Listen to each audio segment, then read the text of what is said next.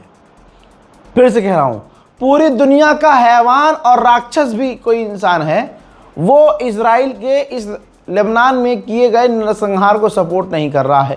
पूरी दुनिया में वाहिद एक इंसान है जो इसको सपोर्ट कर रहा है, क्योंकि उसके धर्म के लोग उसके खिलाफ बोल नहीं रहे हैं। मेजर गौरव आर्या, इसने नेशनल मीडिया पर, गोदी मीडिया पर खड़े होकर साफ साफ कहा है, बहुत साफ साफ, कि वो आपने सुना होगा, ये भी वीडियो है, कि वे हम इजराइल के सगे भाई हैं, इजराइल हमारा सगा भाई है, और मैं तो कहता हूं लेबनान पर 100 बम और मारे और गाजा पर 50 बम और। इसी को लेकर ये देखिए, ईरान की जो काउंसलेट है हैदराबाद में, उसने नाराज़गी जताई है और अच्छा खासा बयान दे दिया है, और मेजर गौरव आर्या को मेंशन करके बयान दिया है। लेकिन मोदी सरकार इतनी बेशरम और बेहया है कि इस सेल्फ मेड मेजर को रोकेगी नहीं।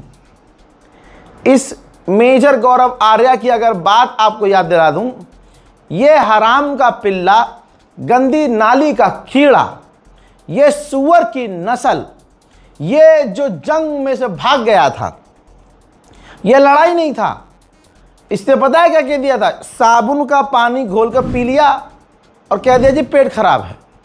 ऐसी बातें घूम रही हैं इसके बारे में। कितनी कौन सी जंग लड़ी इसने भाई? जंग वंग कुछ नहीं, जंग का मौका आया तो भाग लिया वहां से और आकर टीवी पे बैठ गया कि मैं मेजर हूं। आप समझ रहे हो, असलियत ये है भाई। एक वक्त ये था, अभी 1 साल पहले का वीडियो है ये, इसमें इसने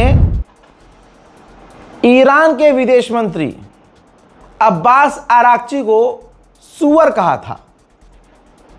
सोचिए, आप लोग भूल गए हैं ना, मैं याद दिला रहा हूं कि ये सूअर कैसा है, ये किस नस्ल से है, और इज़राइल से भी खतरनाक है ये, और पूरी दुनिया के लिए खतरनाक है। इसकी सोच देखिए, जिस देश से हमारा रिश्ता बेहतरीन है उस देश के विदेश मंत्री को ये क्या कह रहा है, सुनो। ये पिछले साल का वीडियो है इसका। इस सुअर की औलाद को, एक मिनट, इस पिग को भारत तब आना था जब पहलगाम हुआ।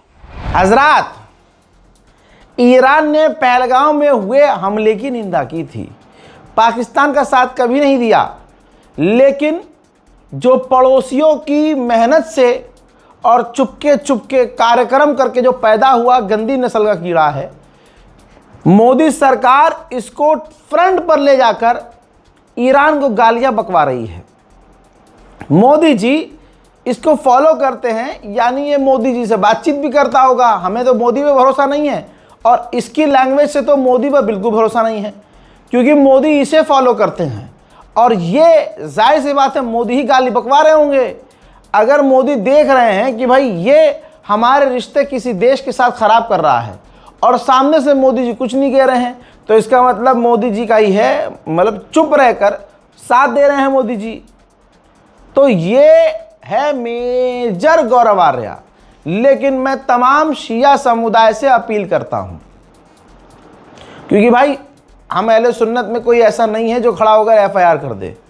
ठीक है, आप ये लड़ाई लड़ रहे हो, हर फ्रंट पर आप लड़ रहे हो, तो कम से कम इसकी तमाम वीडियोस इस तरह की निकाली जाए, और इस पर बताइए कहाँ एफआईआर की आप लोगों ने, कहाँ प्रोटेस्ट किया? कहीं प्रोटेस्ट किया आप लोगों ने? नहीं किया। आपने रेड लाइन बनाई ही नहीं। कोई आता है पैगंबर इस्लाम को गाली बकता है, हमारी कोई रेड लाइन नहीं है। कितनी एफआईआर हो जाती है, कहाँ प्रोटेस्ट हो जाते हैं भाई। अभी भी अब चुनाव करीब आ रहा है, गिने चुने चेहरे जो हमेशा से ये काम करते हैं, मजहब और धर्म का नाम लेकर पैगंबर इस्लाम को गाली, कुरान पाक का अपमान, ये तमाम चीज़ें करते हैं, लेकिन मुसलमानों ने रेड लाइन बनाई ही नहीं है। मुसलमान जाएगा ही नहीं एफआईआर करने, मुसलमान प्रोटेस्ट करेगा नहीं, मुसलमान राष्ट्रपति को चिट्ठी लिख नहीं सकता, मुसलमान अगर कंप्लेन नहीं हो रही है, कोई पुलिस वाला कंप्लेन नहीं लिख रहा है, कोई थाना कंप्लेन नहीं लिख रहा है, तो मुसलमान इतना स्मार्ट नहीं है, इतना दिमाग नहीं है, ना इतना दम दिखाता है कि कोर्ट का रुख कर ले, सीधा कोर्ट से आदेश दिलवा दे ना। होना ये चाहिए था, जैसे ही आप लोगों ने मेजर गौरव आर्या को ईरान को उल्टा सीधा बोलते हुए सुना, तुरंत उस पर एफआईआर होनी चाहिए थी, क्योंकि देश में मोदी जी भी संविधान से ऊपर नहीं है। भले ही मोदी इसको फॉलो करते हों, लेकिन संविधान से ऊपर हमारे मुल्क में कोई नहीं है।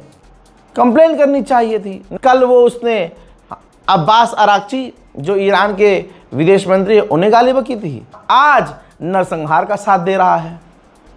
इसने तो नेशनल टेलीविजन पर बोल दिया ना। अब वो क्लिप उठाकर ह्यूमन राइट में आप कंप्लेन कर सकते थे, इंटरनेशनल क्रिमिनल कोर्ट में कंप्लेन कर सकते थे, ब्रॉडकास्ट मीडिया पर, टेलीकॉम ब्रॉडकास्ट मीडिया पर कंप्लेन कर सकते थे, लेकिन हमें करना क्या है भाई? बाबा हमें तो दोपहर में क्या खाना है, दोपहर में बढ़िया खाना है, रात को बिरयानी खानी है, नहारी खानी है। मुसलमान का दिमाग बस यहीं तक है। वहीं नेतन्याहू ने कहा है कि हमारी जो है हिजबुल्लाह के खिलाफ बातचीत हो रही है, हिजबुल्लाह से हथियार डलवाने के लिए हम और लेबनान राज़ी हैं, और अमेरिका से भी बातचीत चल रही है, अमेरिका और हम राज़ी हैं ईरान का यूरेनियम निकाल लिया जाए, और ईरान को यूरेनियम एनरिच करने का अधिकार ना हो। ये बात खुद नेतन्याहू यानी मेजर गौरव आर्या के नाजायज़ बाप ने खुद कही है। वहीं मेजर गौरव के घर वालों ने, नाजायज़ घर वालों ने, इजराइल ने, ये देखिए तस्वीर दिखाई है कि रशियन मेड हथियार हैं इनके पास। जो हिजबुल्लाह हैं वो रशियन मेड हथियार का इस्तेमाल कर रहे हैं इजराइल के खिलाफ। मेजर गौरव आर्या ने अपनी मेंटलिटी साफ करके कह दी है, मेंटलिटी का ऐलान कर दिया है, और जो मेजर गौरव आर्या के साथ है समझ जाइए वो किस प्रजाति का है। ना वो मुस्लिम है, ना वो हिंदू है, न सनातनी है, न सिख है, न ईसाई है। वो एक राक्षस है और राक्षस की प्रजाति हमेशा शैतानी ही बात करती है। ये देखिए, जो इसके नाजायज़ बाप हैं, जब ये पता नहीं इसकी अम्मा कब गई थी इजराइल या नेतन्याहू इसके घर पे कब आया था, हमें नहीं पता, लेकिन आप देखिए लेबनान में आम लोगों के घरों को, जो कभी भारत सपोर्ट नहीं कर सकता, लेबनान में आम लोगों के घरों को बम लगाकर गांव दर गांव उड़ा रहा है इजराइल। मेजर गौरव आर्या को यह अच्छा लग रहा है, बच्चों का नरसंहार अच्छा लग रहा है। इसीलिए मेजर गौरव आर्या ने कहा था कि 100 बम मैं चाहता हूं और लेबनान पर गिराए जाएं। ठीक है, दुनिया को आज ये दिखना चाहिए कि भारत से, जहां पूरे भारतवासी ईरान को मोहब्बत और ईरान को सपोर्ट दे रहे हैं, ऐसे में भारत सरकार अपना एक जहरीला आदमी मैदान में छोड़कर बैठी है अपनी असलियत दिखाने के लिए कि सामने से हम इस वक्त ईरान को कुछ नहीं कह रहे हैं, पूरी दोगली पॉलिसी चल रहे हैं। हम ईरान से भी बात कर रहे हैं और हम इजराइल से भी बात कर रहे हैं और अमेरिका से भी, लेकिन हमारी असलियत अगर देखनी है कि हमारे दिल में क्या है, मोदी के दिल में क्या है, तो ये देख लो मेजर गौरव आर्या। क्योंकि मेजर गौरव आर्या ने ट्वीट पर लिखा है कि मुझे गर्व है कि भैया मुझे मोदी जी फॉलो करते हैं। और जब मेजर गौरव आर्या को पता है कि मोदी मुझे फॉलो करते हैं, तो उसे यह भी पता है कि जो मैं बोलता हूं वो दिखाई देता है, वो समझ में आता है मोदी को।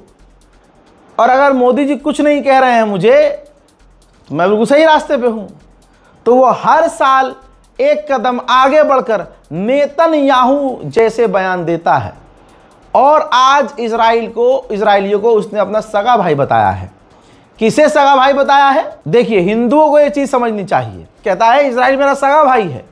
इजराइल कौन सा देश जो बीफ खाता है 3 टाइम दबा के, यानी अंधभक्तों की जो गौ माता है काट के खाता है और किसी की औकात नहीं है रोक कर दिखा दे। ईरान के अंदर दर्जनों मंदिर हैं, गुरुद्वारा हैं, लेकिन इजराइल के अंदर मूर्ति पूजन ही गलत माना जाता है। इजराइल मूर्ति पूजकों को मानता है कि कत्ल कर देना चाहिए। यह कई बार क्लियर हो चुका है। लेकिन मुसलमानों से गौरव आर्या को इतनी नफरत है कि वो चाहता है कि सबके सर कलम कर दिए जाएं। फिलिस्तीन गाजा में जो इजराइल ने किया है, जो इजराइल की विपक्ष की पार्टी, इजराइल के जो और आम लोग हैं, वो खुद कह रहे हैं कि गलत किया है नेतन्याहू की सरकार ने। Human right agency, WHO, UNICEF सब कहते हैं कि गाजा और फिलिस्तीन में इजराइल ने वॉर क्राइम किया है। लेकिन मेजर गौरव आर्या को वॉर क्राइम बहुत पसंद है। और सोचिए, ये भारतीय सेना में था। लानती, सोचिए, अगर ये भारतीय सेना में था तो इसने भी कितने वॉर क्राइम किए होंगे। सेना में, भारतीय सेना में रहकर इसने अल्लाह जाने क्या क्या किया होगा। हालांकि जंग का मौका आया तो ये घर बैठ गया। लेबनान में 2167 लोग, आम लोग शहीद हो गए। मेजर गौरव आर्या जरूर घर में दिवाली मना रहा होगा, राक्षस खुशियां मना रहा होगा, लेकिन जब मुसलमान बेगैरत हो चुका है तो क्या ही कर सकते हैं। सारा ठेका मोहम्मद रजा ने ले रखा है क्या? तुम कब बोलोगे? बहरहाल आगे बढ़ते हैं। इजराइल ने जो लेबनान में हमले किए, 2 पैरामेडिक्स भी शहीद हो गए लेबनान में। सोचिए, पूरा परिवार, 2 बच्चे, माँ, बाप, पूरा घर इजराइल के हमले में लेबनान में मारा गया। मेजर गौरव आर्या को यही तो पसंद है, आम लोग, मुसलमान लोग हों और उनको कत्ल किए जाओ, उसे अच्छा लगता है। यह है मेजर गौरव आर्या को सपोर्ट करने वाले लोगों की असलियत। और खुद मेजर गौरव आर्या को आप कमेंट सेक्शन में खुद पढ़ लीजिए, जहां मेजर गौरव आर्या ये कह रहा है कि लेबनान पर बम गिराओ, इजराइल पर बम गिराओ, इजराइल हमारा सगा भाई, मेरा सगा भाई है। उसी वीडियो के नीचे आप देखिए, एक समाज है, पूरा समाज तैयार है कि नहीं बिल्कुल सही कह रहा हो जी, बम गिरा दो, इन्हें मिटा दो, मुल्लों को मार दो, ये कर दो और वो कर दो। ये आज ये लिख रहे हैं, और जो कल तक इन्हीं की लाइन में, इन्हीं के झुंड में जो कल तक ऐसी बातें लिखा करते थे ना, मोदी सरकार ने इनके मकानों पर बिल्डोजर चलाया है। पता है ना, जयपुर से लेकर ये मार्केट ले, वो मार्केट ले। और भाई क्यों चलाया है? क्योंकि गैर कानूनी तरीके से इन्होंने कब्जा किया हुआ था और कोर्ट के आदेश से गिराया है। अब ये सड़क पे बैठे हुए हैं, हम कहाँ जाएंगे, ये मजाक उड़ा रहे थे खामनाई की शहादत का। आज खुदा, जब आपने नफरत का बीज बोया है मुन्ना, तो रहम तो उगेगा नहीं, प्यार तो उस पेड़ में उगेगा नहीं। अब इजराइल की असलियत यह है कि लेबनान से बात चल रही है, अच्छी चल रही है, खुद ऐलान कर रहा है। लेकिन ये देखिए, लेबनान के दूसरे इलाके को भी खाली करने का आदेश इजराइल दे रहा है, यहां भी वो हमला करेगा।